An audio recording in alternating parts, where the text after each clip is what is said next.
trouve ça trop bizarre de dire bonjour. Je sais pas comment commencer. Je commence comment? Comment?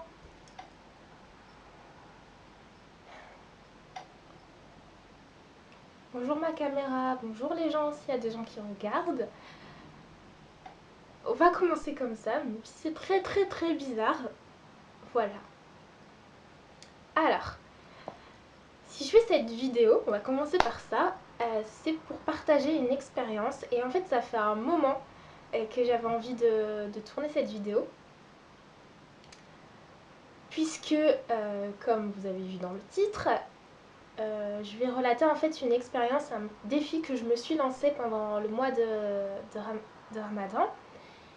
Donc qui s'est terminé en juillet, si je ne dis pas de bêtises. Mais non, c'est tu dis des bêtises, c'est terminé en juin. Voilà, j'aimerais partager ce que j'ai retiré de cette expérience et les questions aussi que ça a amené et peut-être provoquer un débat. Et je dis bien un débat et pas une polémique. Donc cette vidéo, on va faire un disclaimer, cette vidéo n'a pas pour but de, comment dire, de parler, d'imposer une façon de faire ou de dire qu'il faudrait faire comme ci, il faudrait faire comme ça. N'a pas pour but non plus de déclencher une polémique. Si je dis ça, c'est parce que je sais que, même si ce sera probablement pas le cas avec ma vidéo, vu que c'est ma première, probablement la première vidéo que je posterai sur ma chaîne, mais je sais que malheureusement, quand on parle de véganisme, souvent ça part en polémique, ça déclenche des mini-guerres et c'est pas du tout, du tout, du tout le but. Voilà, moi ce que je veux c'est de la réflexion et de la bienveillance. Ramadan qui vient de se passer, je me suis lancé un défi et ce défi c'était de passer tout le mois de Ramadan en cuisinant et aussi du coup en mangeant vegan. Donc je me suis vraiment axée sur l'aspect alimentation, c'est-à-dire en ayant une alimentation végétalienne, à savoir excluant tout produit entre guillemets animaux, donc que ça soit la viande mais aussi les produits laitiers, les œufs, le miel, etc. Vous voyez l'idée?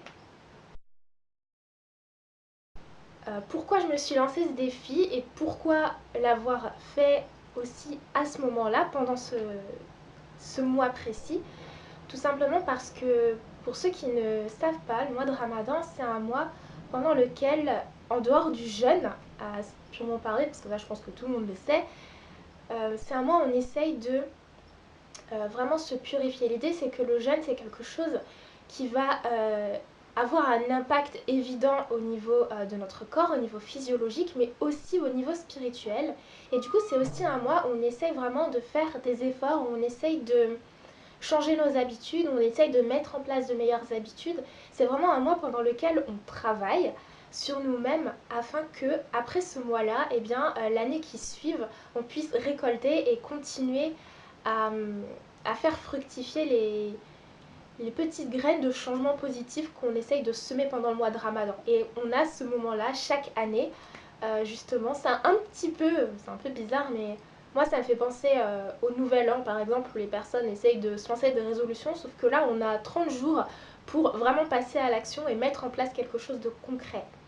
Et moi, comme ça fait un moment que je m'intéresse un petit peu au véganisme, que je m'intéresse à beaucoup de choses que vous verrez dans d'autres vidéos, et surtout comme ça faisait un petit moment que j'avais envie de changer mon alimentation et envie de réduire les produits animaux, ce que je fais déjà, et bien je me suis dit que c'était le bon moment pour mettre en place ça avec ce défi. Et en dehors de cet aspect un petit peu développement personnel, pendant le mois de Ramadan, vu qu'on jeûne, pour moi il y a un côté aussi où on se, comment dire, où on revient à des choses plus simples en fait.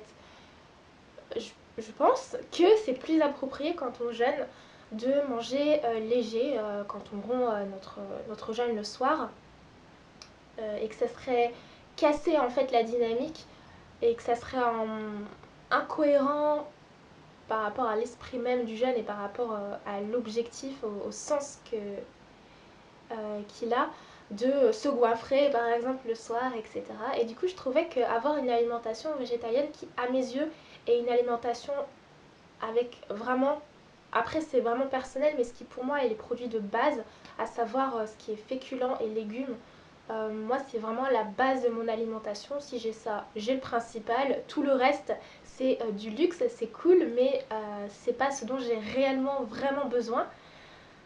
Du coup, je trouvais que c'était aussi cohérent de faire à ce moment-là. Et si j'ai fait ce défi, bien sûr, il faudrait que je parle un petit peu du véganisme, mais je vais pas beaucoup m'attarder dessus parce qu'il y a beaucoup de vidéos, de livres, d'articles, de blogs. Il y a énormément de contenu sur les réseaux sociaux qui en parlent, de plein de façons différentes d'ailleurs. C'est intéressant. Du coup, je vais pas m'approfondir dessus. Je vais peut-être juste dire pour moi quel est mon intérêt en fait et pourquoi est-ce que j'ai cherché un petit peu à me rapprocher quelque part de ce mouvement. Donc déjà, je ne me prétends pas végane et je ne le suis pas. Et voilà, j'ai de toute façon pas envie de me coller d'étiquettes, simplement j'aimerais à travers mon mode de vie de plus en plus aller vers un mode de vie qui soit éthique. C'est vraiment ça qui me booste, d'aller vers quelque chose de plus juste et de plus juste pour tout le monde. Ce qui est super chouette en fait, c'est que j'ai remarqué que quand on essaye de faire quelque chose de bien, souvent nous, enfin c'est un peu normal, on ne voit pas toutes les conséquences des actions que l'on fait. On va axer sur une chose. Par exemple, on peut choisir de changer son alimentation pour des raisons de santé. Et ça va être notre principale motivation. Et en fait, ce qui est super chouette, c'est quand on essaye de faire quelque chose de positif, souvent ça a des impacts et des conséquences positives au-delà même de ce qu'on espérait. Et ce que je trouve vraiment chouette et ce que je vois à travers l'alimentation, c'est que, par exemple, si le fait de changer mon alimentation et de réduire la consommation de produits animaux, ça a des impacts positifs au niveau de ma santé, au niveau aussi de la façon dont les êtres humains sont traités, parce que pour moi ça va aussi de... Enfin, je m'intéresse aussi à l'alimentation biologique du coup. Euh, avec l'alimentation, en réduisant les produits animaux notamment, ce qui se passe c'est que déjà, eh bien, on va, comment dire, on va réduire l'impact négatif de l'élevage, de l'exploitation des animaux. Donc ça a des impacts positifs évidemment pour les animaux, puisque je pense qu'on sait tous plus ou moins que la façon dont sont traités les animaux dans tout ce qui est l'exploitation, que ce soit les élevages ou les abattoirs, est désastreuse. On ne connaît pas forcément les détails, mais je pense qu'on a conscience de ça. On sait dans quelle société on est et comment fonctionne l'industrie, pour la majeure partie de l'industrie en tout cas. Donc on réduit ça, mais on réduit aussi les inégalités par rapport aux êtres humains, parce que pour les animaux d'élevage, on les nourrit, n'est-ce pas? Ils ont besoin de beaucoup de nourriture. Comme on fait une surproduction de viande, et ben, on fait de grands élevages, on a besoin de beaucoup de végétaux pour les nourrir, et ça fait des aliments en moins pour les êtres humains, et c'est quelque chose qui participe aussi au fait que tout le monde que tous les êtres humains n'aient pas de quoi se nourrir. Ça a des impacts aussi au niveau des sols, au niveau écologique, au niveau de la Terre, au niveau de notre planète, et ça a évidemment du coup un impact au niveau humain. Donc en fait, il y a une sorte de... C'est comme un cercle vertueux, de même qu'il peut y avoir un cercle vicieux, et voilà, moi c'est ce qui me motive en fait. J'aimerais changer mes habitudes, essayer d'avoir un mode de vie qui me permette au maximum. Ce n'est pas parfait et ça sera probablement jamais parfait, et de toute façon je ne pense pas que ça soit non plus l'objectif, mais de s'en rapprocher au maximum et d'essayer d'avoir un mode de vie qui soit le meilleur possible, et pour moi et pour les autres, sachant que ça va ensemble. Pour être tout à fait honnête, moi je serais plus proche des welfaristes, si ça se dit comme ça, que des véganes, du véganisme, dans ma façon de voir les choses et dans mon idéal surtout. Mais si j'ai utilisé le terme vegan, d'abord c'est parce que là j'avais pour objectif d'avoir une alimentation et de cuisiner vegan et pas juste welfarisme. Donc welfarisme, si je ne dis pas de bêtises, parce que je n'ai pas eu beaucoup d'écho dessus, euh, ce serait... en fait l'idée c'est qu'on veut supprimer la maltraitance animale, et que du coup on va, par exemple si on veut se procurer de la viande, donc je pense qu'il y a deux choses. Je pense qu'on va quand même chercher à réduire les produits animaux et surtout la viande, mais qu'on va aussi chercher à s'en procurer, donc pas les supprimer totalement, mais s'en procurer via des réseaux. Ouais, je vais utiliser ce terme, des réseaux éthiques par exemple, de la viande issue d'animaux qui ont été élevés dans de petits élevages, euh, qui ont une alimentation clean et voilà, pareil pour le lait, etc. Pour autant, je n'ai pas utilisé le terme welfariste parce que déjà, c'était pas mon objectif pendant ce mois-là. C'était vraiment d'avoir une alimentation végétalienne. Euh, et aussi parce que finalement, je trouve qu'on n'entend pas beaucoup parler aujourd'hui, ou pas autant, du welfarisme que du véganisme. Donc j'ai préféré utiliser ce qui était le plus répandu parce que j'ai envie de participer à ce débat, parce que je le trouve très très intéressant et très très important. Et également parce que, comme les véganistes le pointent aussi, le problème, notamment pour la viande, c'est que même si on a des élevages qui sont clean, etc., et qui sont éthiques, des animaux qui sont bien traités, eh bien, ils vont dans les mêmes abattoirs pour la majorité des cas, et dans ces abattoirs, on ne retrouve pas cette éthique. Et puis pour un vegan, de toute façon, dans le fond de l'idéologie, il y a cette idée qu'on n'a pas à tuer, point barre. Et c'est avec ça que je ne suis pas d'accord. Euh, du moins pas à 100%, puisque je considère qu'on peut le faire si c'est pour se nourrir, si c'est nécessaire, mais qu'il y a des façons de le faire, même si je comprends que ça soit dur, c'est néanmoins ce que je pense. Je pense qu'on a besoin d'être personnellement en, comment dire, en harmonie. Je trouve qu'on est arrivé dans notre société en fait dans un abus, dans un excès, où on considère que ce soit la nature, les animaux comme dus, comme des objets dont on fait ce qu'on veut, qu'on doit exploiter, qu'on doit toujours en tirer plus, et avec cette idée qu'il faut forcer les choses, qu'il faut forcer que le naturel ne convient pas, que le naturel ne suffit pas, qu'il faut forcer les mouvements naturels pour obtenir plus, pour produire. Il y a tout un tas d'idéologies qui, je trouve, a pourri en fait notre rapport à la nature, notre rapport aux animaux. Et ce que moi j'aimerais pour moi-même, ce serait à changer en fait ce rapport, changer cette relation. Essayer d'être vraiment en harmonie. Pour moi, on peut retirer des bienfaits en fait des animaux, mais à condition de leur en rendre et à condition d'être juste. Par exemple, on peut prendre le lait à mesure d'une vache, mais à condition que ce lait soit quand même en premier lieu pour le veau et qu'il ait sa part. S'il n'a pas sa part, s'il n'y a pas assez pour nous, on n'en prend pas. Voilà, et si on n'en a pas vraiment besoin, non plus. Voilà, je ne vais pas rentrer parce que là le but c'est pas de présenter ma façon de voir les choses concernant l'alimentation ou concernant le rapport avec les animaux, mais c'est forcément un des questionnements qui s'est posé avec ce défi. Voilà, et moi ce que j'aimerais beaucoup, je trouve que quand on parle de véganisme ou d'alimentation, souvent on va parler de santé, on va parler d'écologie, on va parler de ce qu'on pense être juste ou pas, on va parler de morale, on va parler de politique peut-être même. Une chose dont on parle pas beaucoup je trouve et qui est hyper important et qui je pense est aussi au cœur des personnes qui essayent de changer leur alimentation, quelle que soit l'alimentation ou n'importe quelle habitude de vie en fait,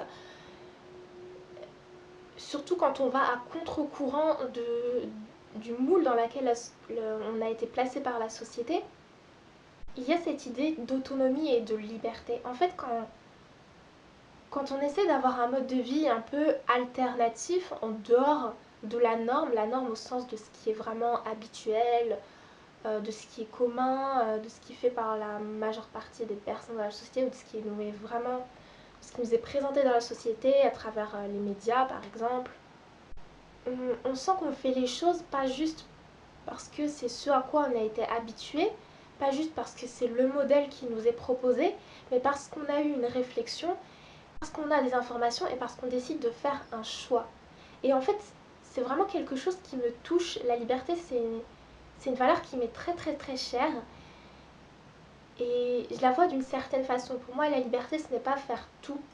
De toute façon, on ne peut pas faire tout. Et il y a des choses auxquelles on ne pensera même pas à faire. Il y a des choses auxquelles on pensera faire, mais qu'on n'a pas les capacités, les moyens de faire, etc.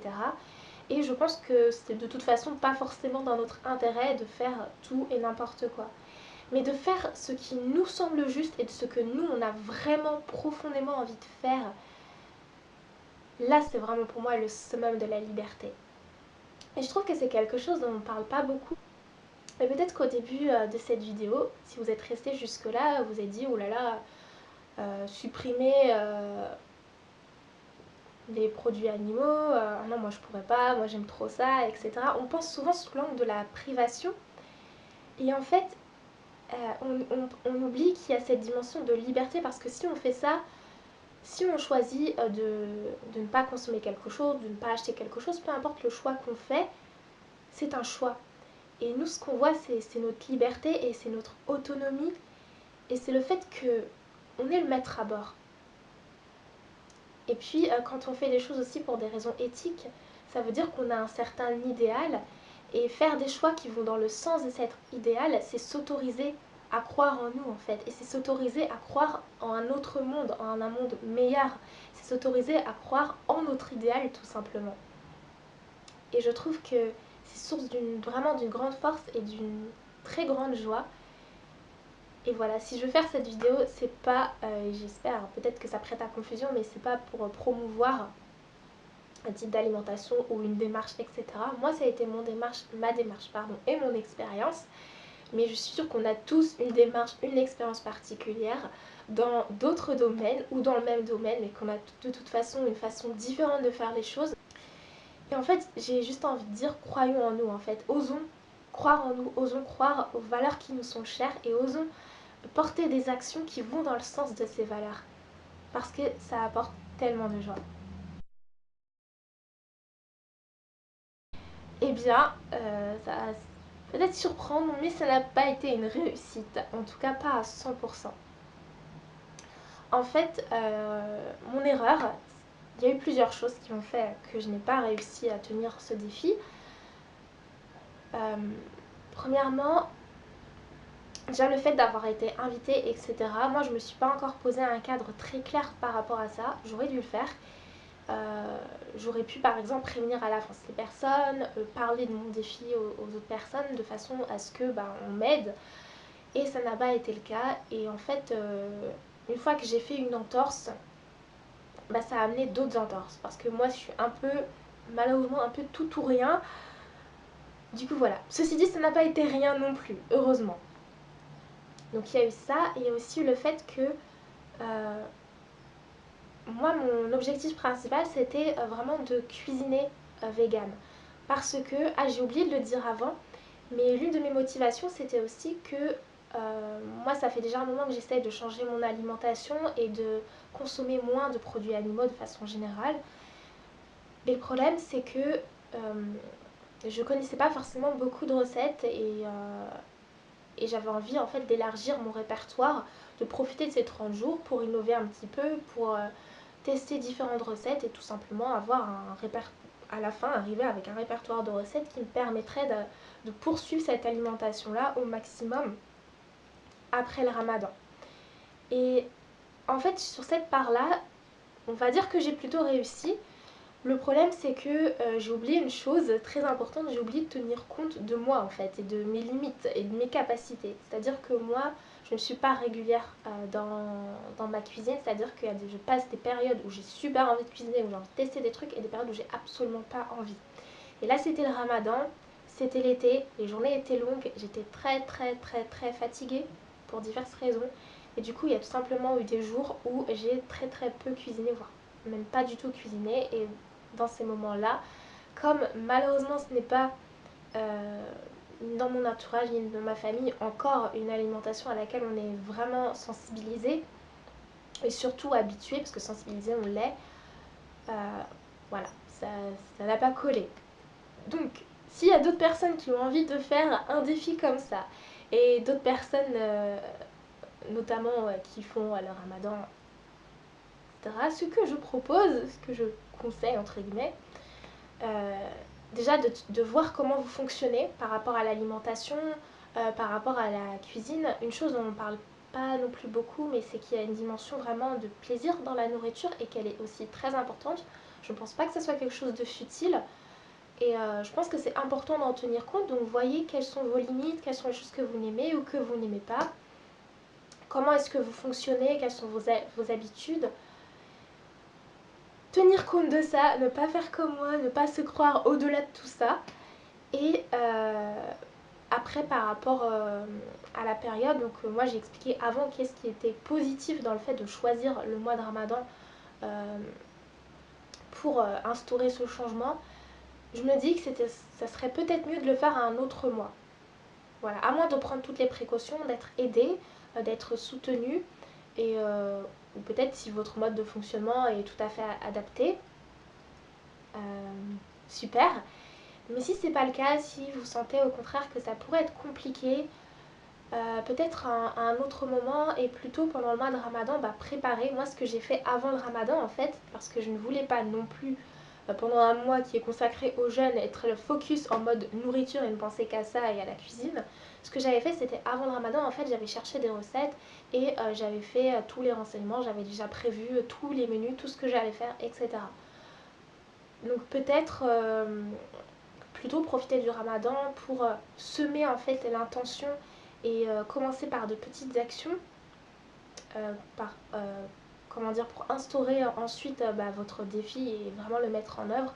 Et peut-être le mettre en œuvre après, en dehors de cette période qui peut être quand même assez fatigante, surtout en ce moment où c'est l'été avec les chaleurs. Et puis aussi, moi, mon problème, c'est que quand je fais quelque chose, je vais trop loin peut-être. Quand je me lance des défis, j'ai tendance à, comment dire, à justement ne pas tenir compte de mes limites, de mes capacités et de mon mode de fonctionnement et de me lancer dans des trucs qui sont hors de portée en fait pour le moment pour moi. Et ce dont j'ai pas tenu compte, c'est que moi j'avais envie d'élargir mon répertoire et du coup de tester plusieurs recettes. Or pendant le ramadan, ça me va très bien de manger quasiment tout le temps la même chose et d'avoir des trucs super simples. Donc il y avait aussi ça qui collait pas et dont je n'ai pas tenu compte. Voilà, je pense que si c'est un ramadan l'hiver, là par contre c'est parfait.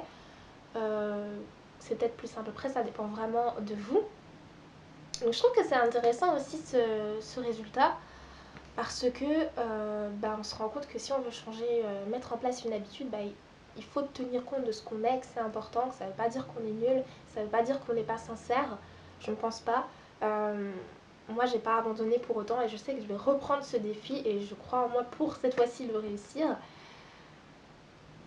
Mais voilà, je pense que c'est important simplement de tenir compte de où on en est là maintenant pour faire un petit pas qui soit à notre portée pour arriver à notre objectif au final et que c'est ça qui est important. Ce que je retiens finalement de cette expérience, déjà que, comme je l'ai dit, si je changeais mes habitudes, bien, il faut que je parte de là où je suis et que je tienne compte de ça.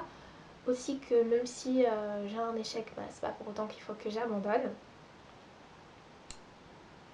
Et puis cette dimension vraiment du plaisir, de l'autonomie et aussi j'ai quand même retiré des choses super positives de ce défi. Euh, donc évidemment j'ai retiré des choses positives mais des choses qui ont un petit goût de réussite quand même. Déjà c'est que en fait pendant ce ramadan, donc les circonstances ont fait que je me suis retrouvée juste avec ma mère et qu'en fait je cuisinais pour nous deux. Et ma mère, elle savait pas du tout ce que c'était que le véganisme, etc. C'était vraiment nouveau pour elle et du coup elle a vu qu'elle pouvait manger végétalien et se régaler et que c'était pas antinomique et se sentir bien et avoir de l'énergie. Et ça c'est super chouette parce que j'ai pu partager ça et notamment partager ça avec quelqu'un qui n'était pas sensibilisé. J'ai trouvé ça vraiment vraiment intéressant. Et ça m'a appris quelque chose parce que moi malheureusement j'ai un petit côté où, enfin même un grand côté où j'ose pas forcément faire les choses quand je prends une décision, un choix pour moi, même si c'est un choix qui pour moi implique euh, beaucoup de personnes, ce que je veux dire c'est quand je choisis de faire quelque chose pour des raisons éthiques, évidemment bah, ça a un intérêt pour moi, mais ça a aussi un intérêt vraiment au sens large pour les autres personnes. Et bien pour autant, je n'ose pas en parler, je n'ose pas communiquer, échanger. J'ai peur que les personnes se sentent blessées ou se sentent jugées ou réagissent mal. Euh, parce que je pense que j'ai pas toujours eu la bonne façon d'en parler, d'échanger par rapport à ça. Là, d'avoir pu le faire de façon vraiment bienveillante, simple, sans prise de tête, et ben, c'était super. Et il m'est arrivé un petit peu la même chose avec une autre personne. Au début de Ramadan, donc une amie est venue apporter à manger, puis on a discuté et j'ai expliqué que, enfin, c'est venu dans la conversation que moi je faisais ce défi pendant le mois de Ramadan d'avoir une alimentation vraiment végétalienne. Et ce qui était super chouette, c'est qu'en fait, bah, elle aussi trouvait que c'était une belle initiative et que c'était bien effectivement de réduire au moins sa consommation de viande. Et ce qui est super chouette aussi, c'est qu'elle m'a rappelé quelque chose. Donc elle était d'origine marocaine, si je ne dis pas de bêtises. Je confonds toujours marocain-algérien. Désolée, pour moi, c'est pas qu'il n'y a pas de différence, mais ça passe pas. Je confonds toujours. Voilà. Donc je crois qu'elle était d'origine marocaine et en fait elle m'a dit bah oui en fait c'est dommage parce qu'aujourd'hui on a du mal pour nous s'il n'y a pas de viande dans un repas, bah, c'est pas vraiment un repas, il manque quelque chose. Alors qu'en fait traditionnellement on avait des tas de recettes sans viande parce que avant la viande c'était quelque chose de rare, c'était un aliment qu'on avait lors des fêtes. Et je pense qu'il y a aussi cette dimension il y avait plein de choses. Il y avait le contexte économique. La viande, c'était pas quelque chose à, ça avait un prix, donc un prix en monétaire. Mais on avait aussi, moi je sais qu'au Cameroun, une partie de mes origines, quand je vais au Cameroun, la viande qu'on peut manger là-bas n'a rien à voir avec la viande qu'on peut manger ici. Je me souviens notamment d'un repas, on est allé dans un village et en fait, dans ce village, il y a des troupeaux. Et ce qui se passe, c'est que quand il y a des fêtes, quand il y a des grosses occasions, en fait, eh bien, on sacrifie en fait un animal et sa viande est ensuite partagée avec toutes les personnes. Donc on a conscience que la viande, déjà, elle vient d'un animal. C'est pas juste un truc emballé dans un plastique, on sait pas trop d'où ça sort. On a conscience que c'est une vie qui a été ôtée à un animal. Et je trouve que ça amène beaucoup de choses. Ça amène un équilibre. On n'est pas dans l'exploitation absolue, on n'est pas dans la production, il faut produire, il faut absolument qu'on ait de la viande au repas. C'est quelque chose de rare, c'est presque du luxe et c'est quelque chose qu'on partage surtout. Et je trouve qu'il y a quelque chose d'équilibré en fait, la façon de voir, et que c'est quelque chose qu'on retrouve dans pas mal d'alimentations traditionnelles qui m'intéressent beaucoup et qu'on a perdu aujourd'hui. Et je trouvais ça vraiment intéressant d'avoir du coup cet écho. Et c'est vrai, on a des recettes, on a des tas de recettes en vérité si on regarde dans, je pense, dans toutes les traditions, sans viande et même sans produits animaux. Dans certaines traditions peut-être plus que d'autres. Et ça peut être intéressant d'y revenir et ça nous permettrait aussi de pouvoir nous nourrir tout en ayant du plaisir. Et en même temps, bah, de façon plus éthique, si c'est ce qui correspond à notre éthique. Voilà. J'espère que c'était pas trop un pêle-mêle le bazar dans ce que j'ai dit. C'est un peu difficile parce que j'ai vraiment envie de parler spontanément, de pas préparer à l'avance tout ce que j'allais dire, etc. De pas juste lire ce que j'aurais écrit. Et en même temps, bah, j'ai choisi en fait d'axer vraiment sur mon expérience et ce que j'en ai retiré et pas tellement sur le véganisme en soi, sur l'alimentation en soi, sur lesquelles j'aurais beaucoup de choses à dire. Parce que je suis un peu passionnée de tout ce qui est alimentation, c'est quelque chose qui m'intéresse beaucoup, en tout cas actuellement, et ça risque d'être encore pour très longtemps. Et voilà, je peux pas le faire dans cette vidéo, le problème c'est que je parle de certaines choses qui m'amènent là, donc j'ai envie de partir. C'est un peu difficile de rester vraiment au niveau du cadre que je me suis fixé au départ. Voilà, j'espère que ça a pu vous apporter d'une façon ou d'une autre, que si vous avez des expériences similaires ou n'importe quoi en lien, n'hésitez pas à partager. J'attends vos retours. J'ai vraiment envie d'axer sur le côté osons faire nos expériences et osons en parler, osons partager. Moi, finalement le plus gros défi que je me lance, c'est de partager cette vidéo. C'est de partager cette expérience, d'autant plus que ça n'a pas été une expérience réussie à 100%. Même si je regrette absolument pas et que je trouve qu'il y a beaucoup plus de positifs que de négatifs. D'ailleurs, dans le négatif, c'était pas du tout que c'était dur ou que c'était pas bon ce que je mangeais ou je ne sais quoi. Ça a été juste, honnêtement, de la fatigue et finalement de la fainéantise en fait. Et le fait de ne pas avoir tenu compte de comment je fonctionne dans le contexte dans lequel j'étais. Voilà. Donc je referai un défi comme ça. On verra si je repartage ou pas. Ça va dépendre de si je sens que j'ai quelque chose à apporter. Voilà, voilà. Alors, comme j'avais préparé vraiment ce défi, ce que j'avais fait notamment, c'est que sur Pinterest, en fait, j'avais piné comme ça plusieurs recettes que j'avais trouvées et que j'avais envie de tester durant ce mois. Donc je vais vous mettre des liens, je vais vous mettre les liens notamment de ce Pinterest, je vais vous mettre des liens également, enfin le lien d'une fille qui a également fait, mais elle a réussi ces défis, qui pour elle n'était pas un défi vu qu'elle est végane. Donc c'est son alimentation de base, mais pendant le mois de Ramadan, elle a vraiment partagé tous les jours ce qu'elle faisait et elle a essayé aussi comment dire, de réadapter des recettes traditionnelles. Souvent pendant le Ramadan, ce qu'on voit beaucoup dans l'imaginaire collectif, c'est voilà, des recettes un peu orientales, etc. Et bien elle a végétalisé ces recettes-là, donc ça peut être intéressant. Voilà, si vous voulez, si vous êtes attaché à certaines recettes traditionnelles que vous avez envie de les adapter, ça peut être cool. Je dis dans l'imaginaire collectif parce que bon, bah, moi c'est pas mes origines et du coup nous ce qu'on peut manger vraiment, on peut manger asiate, on peut manger français, camerounais, voilà, mais la plupart du temps on mange un truc, on sait pas trop d'où ça sort, ça se rattache pas forcément à une origine ou une culture en particulier. Voilà, cassage de préjugés, ça ne fait pas de mal. Voilà, donc je vais vous mettre des liens par rapport à ça.